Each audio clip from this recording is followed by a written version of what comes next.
There we Hi, go. everybody. It is 9:31 here in New York City, 3:31 a.m. in Poland, and we join you tonight at a very unusual hour for Olga and me because it appears that Russian drones and potentially other military assets have crossed into Poland tonight, or early this morning, Poland time.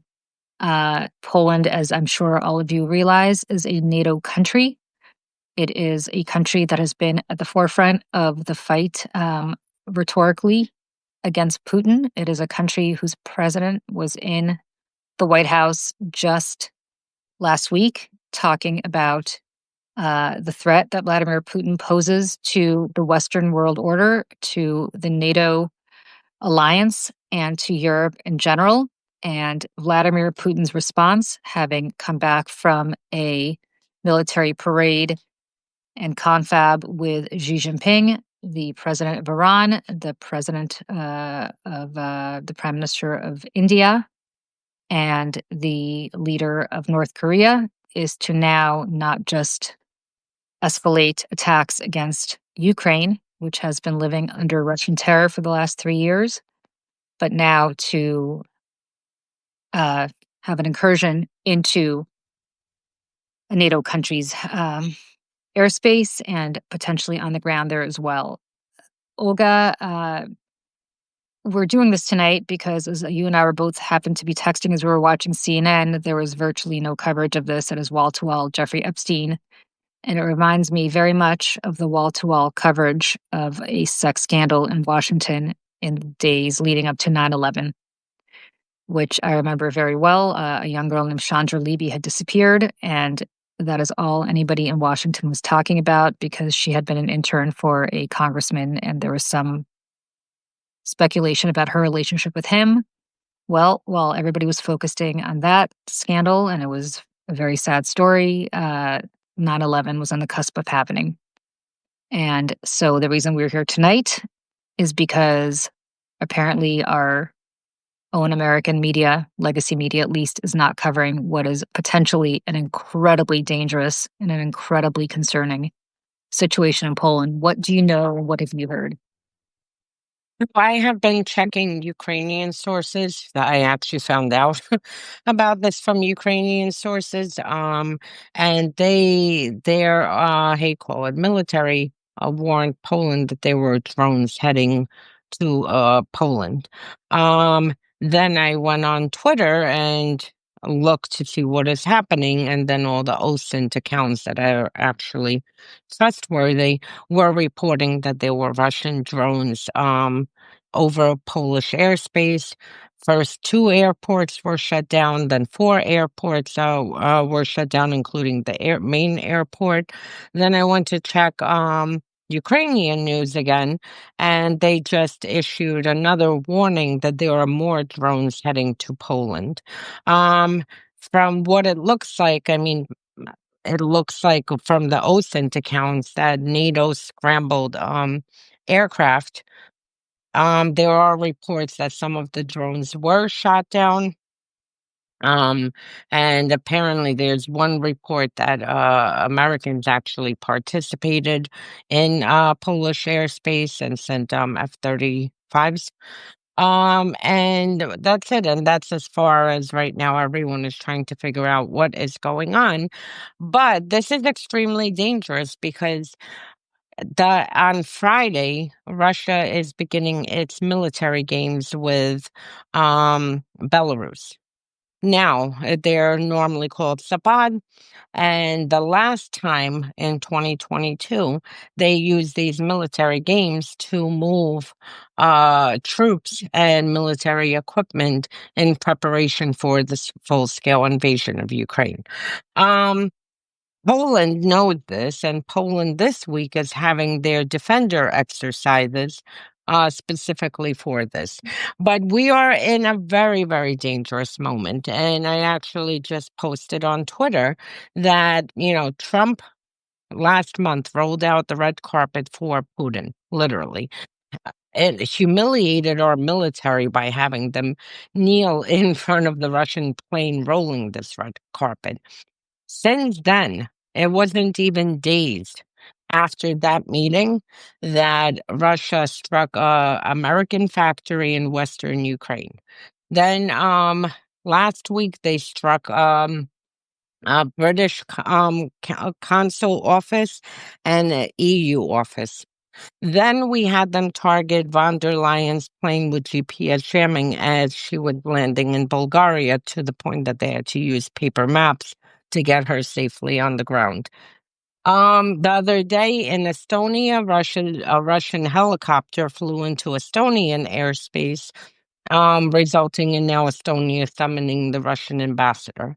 And now we have this with Poland. And also, forgive me if I'm wrong, it's been a long day, but I do remember Germany reporting something that drones are hovering and surveilling, monitoring the weapons route that is going, the route where the weapons go to Ukraine. So, I mean, Russia clearly is escalating. Um, I'd like to know why. What was said in The Beast when Trump sat with Putin? Did he give them a green light? And just to wrap this up, this is all on the heels tonight of the U.S. just notifying Eastern European countries that they are canceling all, dealings, security guarantees with them. So we have all of this happening. Russia clearly is getting a green light from someone. And that's it. Well, I want to just say that Ukrainian media is reporting that at least one of these Russian drones was headed towards the western Polish city of Rzeszów. Rzeszów Airport has been a logistics hub for NATO aid to Ukraine. Although, as Olga pointed out, the United States did pull out its forces from the base earlier this year. Thank you, Secretary Hegseth, for that, as part of the Pentagon's new emphasis on things other than Western European. American cities. Yeah. War on Yeah. Americans.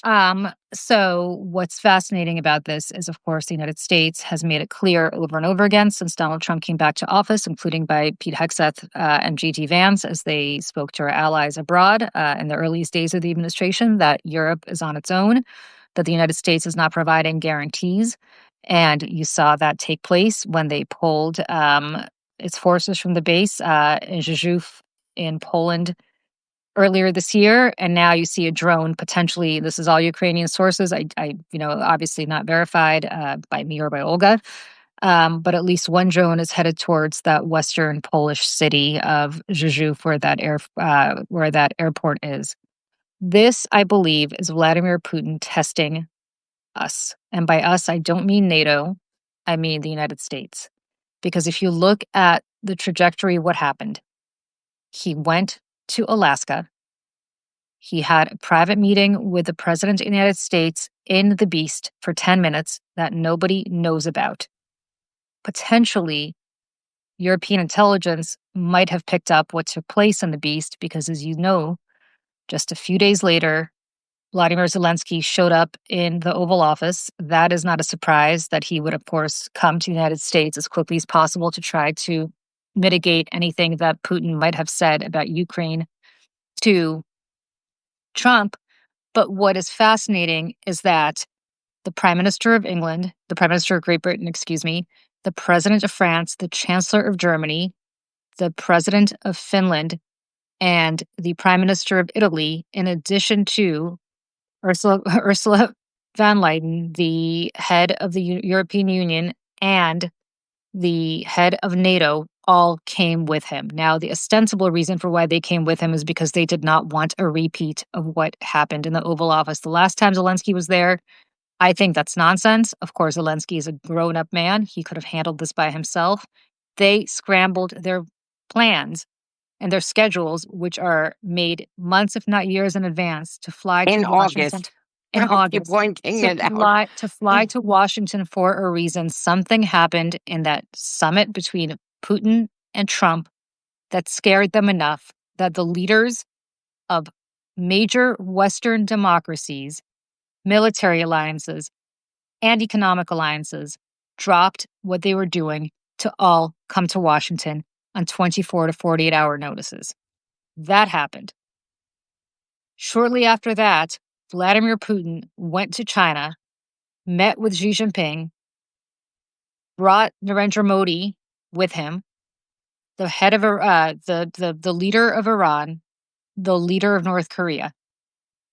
And as much as people talked about it as being the axis of disruption, there were conversations that took place there that have now resulted in what you're seeing now, which is a probing, not of the Baltics, which Putin could say, okay, Latvia or Estonia or Lithuania, those are former Soviet republics.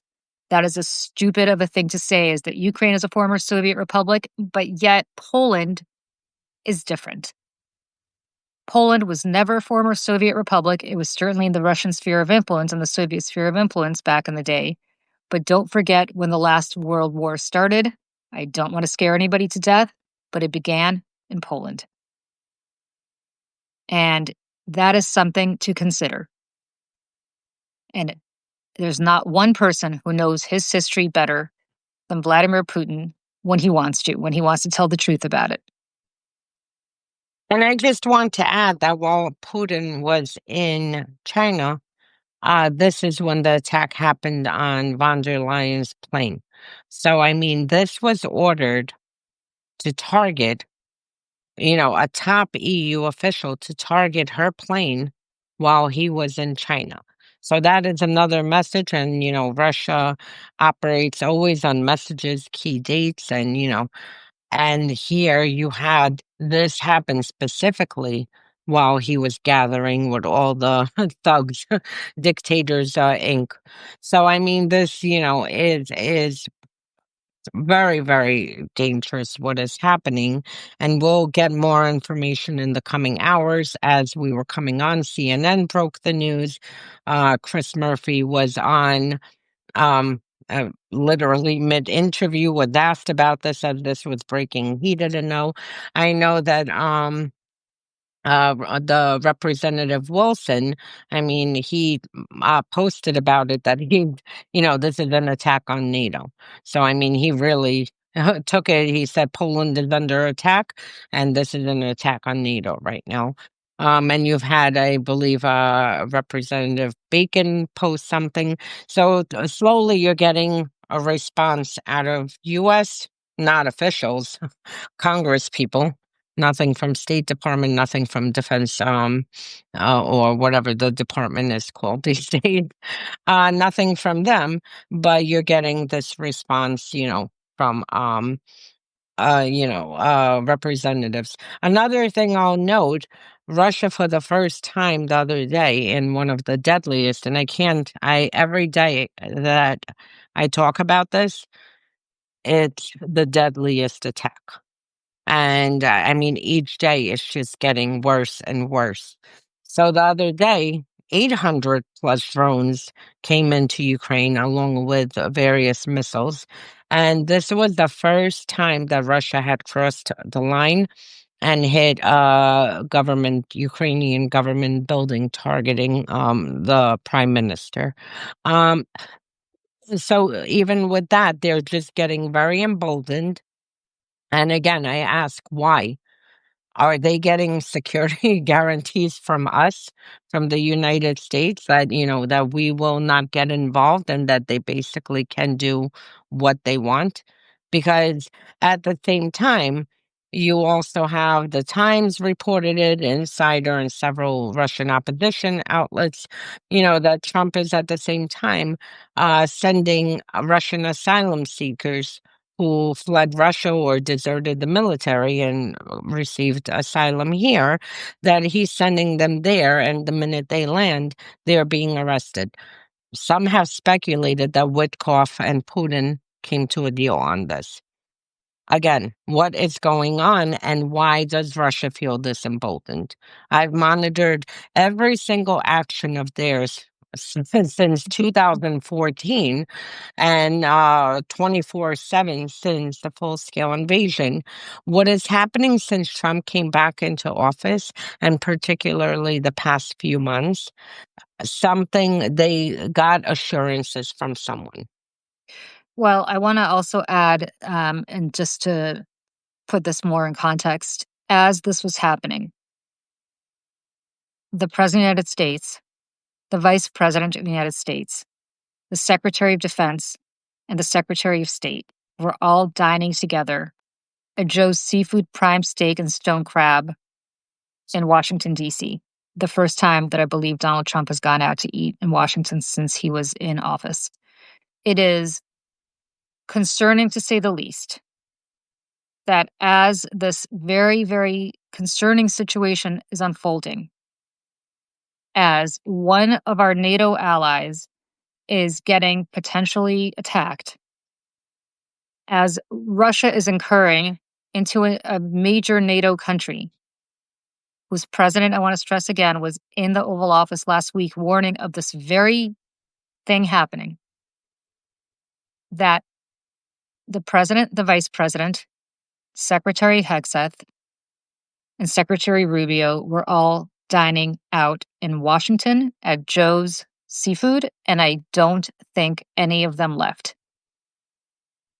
Uh, I don't know if this rises to the president going to the Situation Room, but I would think it would rise to Secretary Hegseth going to the Pentagon at least. It would merit Marco Rubio getting on the phone with our allies in Western Europe immediately with his counterparts to figure out what is going on, or at least to get briefed on it. But as far as I can tell, they did not leave that dinner. They proceeded to dine. I would hope that they're up tonight figuring out what is going on. But to understand the lackadaisical nature of how this administration is treating this situation, that is what is going on tonight. That is what is going on tonight. And again, another message, because like you said, the Polish president was just here 1 week ago. And the fact that this is happening, you know, it just shows that Russia continues sending a message to the United States. I mean, with Trump, we can expect anything and everything from him, but, we still have the rest of the government and armed forces, and you see them taking these very specific actions and escalating. And like I said, we're going to go into a very dangerous period because Friday they start the war games or training exercises in Belarus. This is as several countries working together just broke up a Belarusian inspiring, which was pretty much, across all European countries operating on behalf of Russia. They have the territory in Belarus, where they used it as a launch pad, which I warned when they softly annexed Belarus in 19. I said that, they're going to now expand their military playing ground, and eventually this would be a danger for Ukraine. And sure enough, in February of 2022, Russia used Belarus to move towards Kiev. And now we're seeing the same thing, happening. And these war games are, I mean, they're not happening just for the sake of happening. Russia is preparing to move troops and tanks under the guise of these exercises. So this is something also very concerning because, you know, you have Lithuania, Poland right there. Yes, and I think part of this has to do with people, including our own president, not understanding what the map of that part of the world looks like. But understand that all of this is right on top of each other: Lithuania, Belarus, Poland, all right there. And any war games that they have with Belarus put them in close proximity to all of those places. And so as a result of all of that, I just, I don't know that we have more news on this. I think Olga and I wanted to do this very quickly And I'll tonight. just Yeah. add one thing. He might very well understand what he's doing because the president of Poland, like you pointed out, warned about this specific thing. What was Trump's natural action? A few days later, to basically cancel all security guarantees for Eastern Europe. So, I mean, clearly, After I might say promising that that he was going to provide security guarantees to Poland. He promised them, and also don't forget, he endorsed this particular president of Poland and took a lot of credit for endorsing him. And so I think Poland probably felt that because that happened, that Trump would feel some ownership over this new president in Poland and that he would provide him security guarantees and security guarantees to the country. He did that in the Oval Office. And then, as Olga pointed out, immediately turned around a few days later and went back on his word and pulled everything out. And the question is why? Who got to him in those several days? and what promises, what deals are between him and Putin? Because I mean, from January, I mean, it's 2 weeks. First of all, I didn't expect anyone who expected Trump to deal with Putin. I could sell them a few unicorns. I knew that Trump. I mean, I investigated Trump a decade ago. I could tell you exactly. Trump is, Ukraine's treasonous Yanukovych, who's right now hiding in Russia. But you know, at a minimum, the rest of Americans, he said 2 weeks in January. Then he provides cover. And every single time that Russia is escalating, he provides cover for Putin. And this is all he's doing is providing cover for Putin while you have Witkoff running to Russia. You know, no, I don't even believe they're discussing Ukraine because they know Ukraine, they can't force Ukraine to surrender, which was their plan. Um, so they have Witkoff running to Russia discussing mineral deals. Exxon coming back into Russia to work with Rosneft. I mean, these are the discussions as Ukrainian babies and mothers are being buried in the rubble. Um, and so this is what's happening. And then just, this is a little off topic, but also extremely important.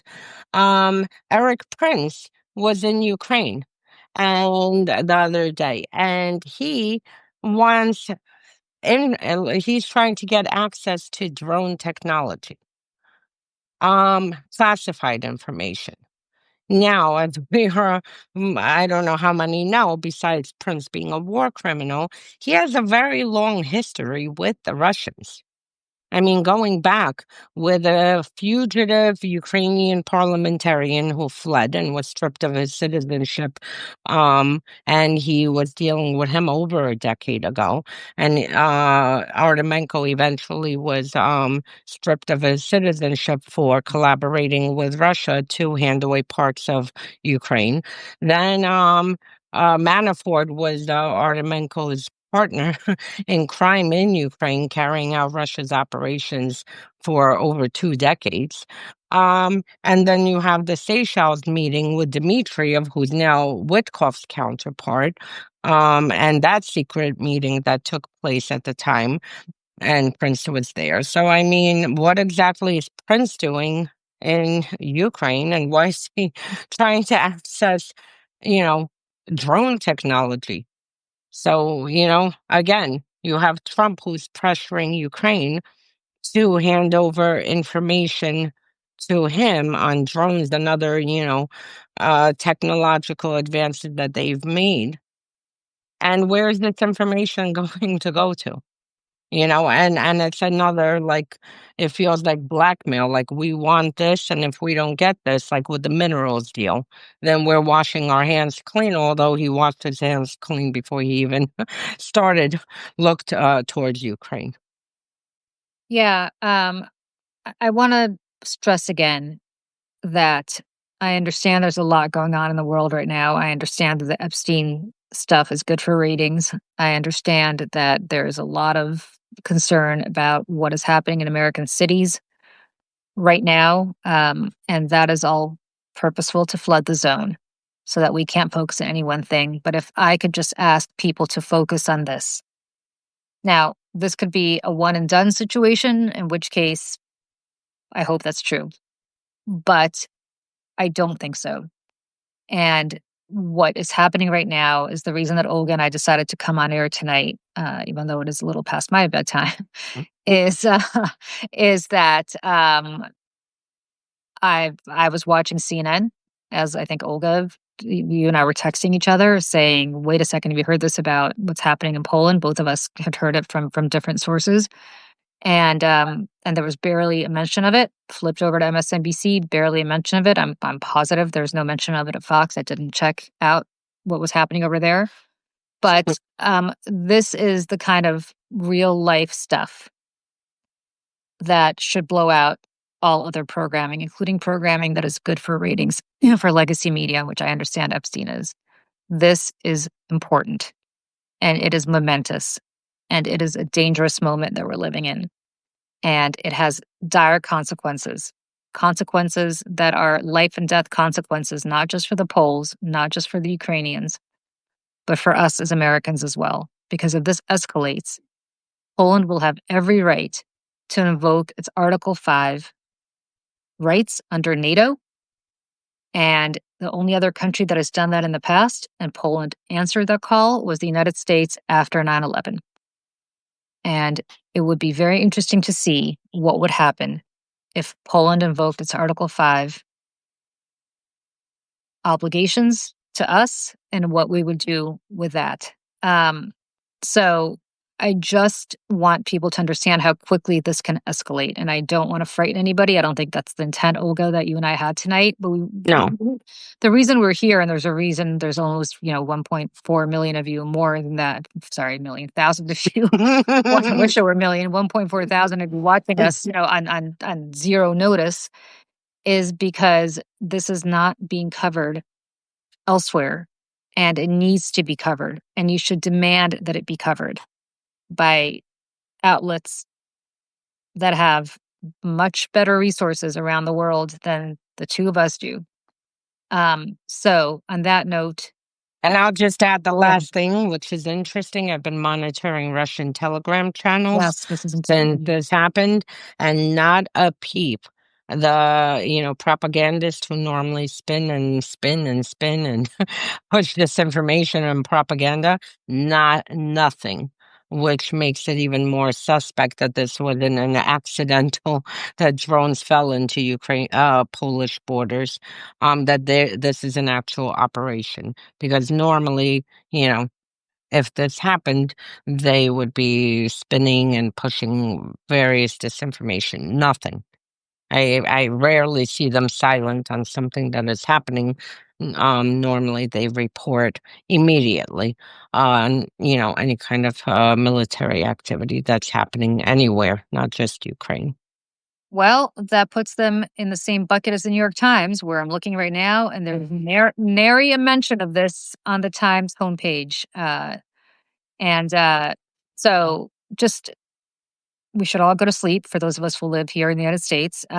Um, just keep an eye on this in the morning. We'll keep an eye on this throughout the night. If there's more that needs to happen and to be discussed, we will come back and discuss it. But maybe we'll be back tomorrow morning if there's something to report and update you on. But I want people to just understand that this is a important, concerning, dangerous moment that has been going on in the last few hours. It is equally concerning to me, at least, that the president was out dining in Washington with his Secretary of Defense and his Secretary of State and not receiving a briefing from them. In turn, they were not receiving a briefing from their people. So we'll keep an eye on that as well. And perhaps we could all take 5 minutes away from the horrific and rightly so well covered Jeffrey Epstein saga to focus on what is going on abroad, because this feels very similar to September 10th to me. I'm not suggesting we're going to get attacked tomorrow at all. I'm just saying that there are things happening in the world that this media and this administration is not paying attention to that are serious, and we need to pay attention to them.